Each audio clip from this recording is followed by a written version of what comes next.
اچھا میرا next question یہ ہے کہ اگر اسلام کو ہولسٹک ویو میں دیکھا جائے تو ہمیں دو سورس آف نالج ملتے ہیں کہ word of God and word of prophet, ٹھیک ہے، قرآن اور حدیث کی صورت میں. چلیں اب قرآن تو اللہ تعالیٰ کا کلام ہے، اس پہ ہم کوئی آبجیکشن ریز نہیں کر سکتے، حالانکہ اس کی بھی مولوی کچھ ٹرین قسم کی حدیثوں کی وہ آیاتی کر دیتے ہیں. لیکن احادیث پہ ہم آتے ہیں تو کچھ ہمیں احادیث میں تو عجیب و غریب قسم کی حدیث بھی ملتی ہیں. مطلب ایک ایگزامپل ہے کہ ایک جگہ پہ پتہ نہیں کس بیماری کے لیے کہا گیا کہ وہ اونٹ کا جو ہے وہ پیشاب اس میں پینا چاہیے.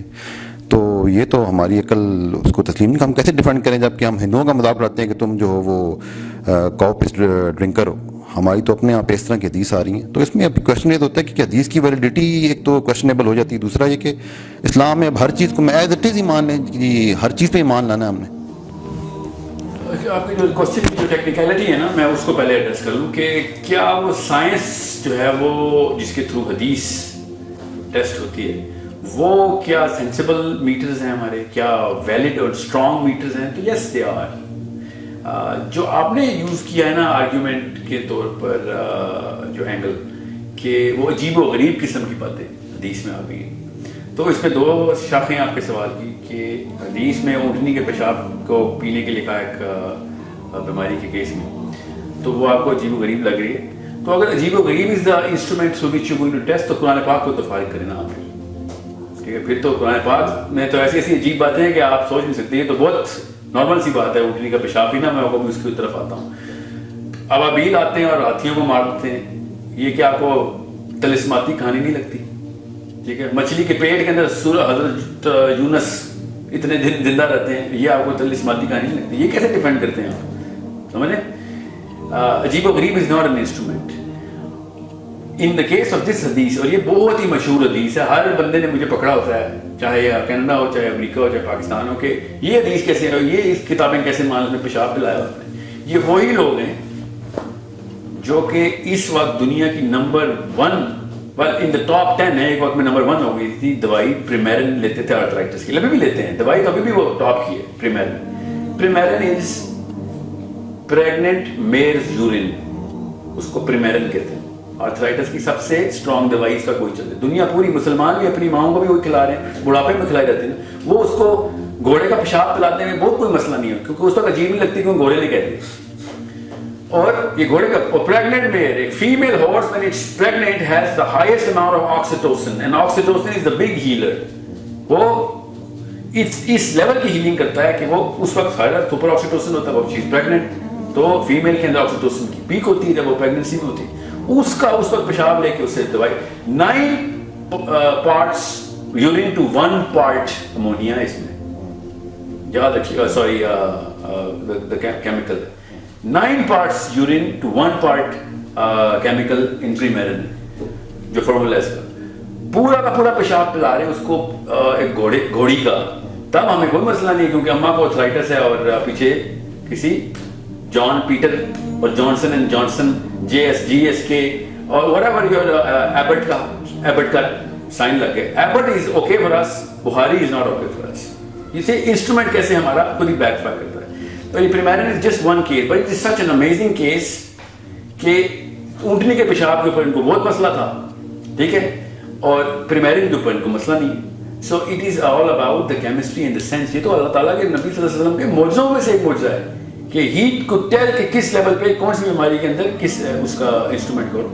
آپ کو اونٹنی کا پیشاب مسئلہ لگ رہا ہے، شراب سے گندی کوئی چیز نہیں ہے اسلام میں، اور بیماری ہے کہ اس میں شراب بھی الاؤ کر دی گئی ہے، جان بچاتی ہے، سور بھی کھا لو.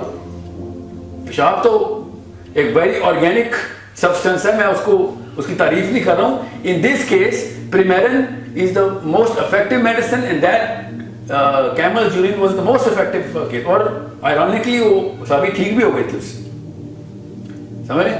سو جو ہم ہندوؤں کہتے ہیں وہ گاؤ ماتا کا پیشاب پیتے ہیں، تو وہ دوائی کے طور پہ نہیں پیتے، وہ برکت کے طور پہ پیتے ہیں. ان کو وہاں سے اصال ثواب ہوتا ہے، وہ اپنی کسی قسم کی جسمانی مرض دور کرنے کے لیے نہیں پی رہے ہوتے، وہ اپنی طرح سے سورگ میں جا رہے ہوتے ہیں وہ پی پی کے. ٹھیک ہے، یہ جنت جانے کا راستہ نہیں ہے اونٹنی کا پیشاب، یہ دنیا میں بہتری کا جسمانی توانائی کے لیے یہ معاملہ رکھا گیا. جنت کے سارے معاملات ہیں، اس میں سے کہیں پہ بھی ایسے کوئی معاملہ نہیں جس میں آپ اس کو عجیب و غریب کہیں. ہاؤیور عجیب و غریب کا تو انسٹرومنٹ ہمارا پرسنل ہے نا. آپ کو جو چیز عجیب لگتی ہے نعوذ باللہ، وہ اللہ تعالیٰ کو تھوڑی عجیب لگے گی.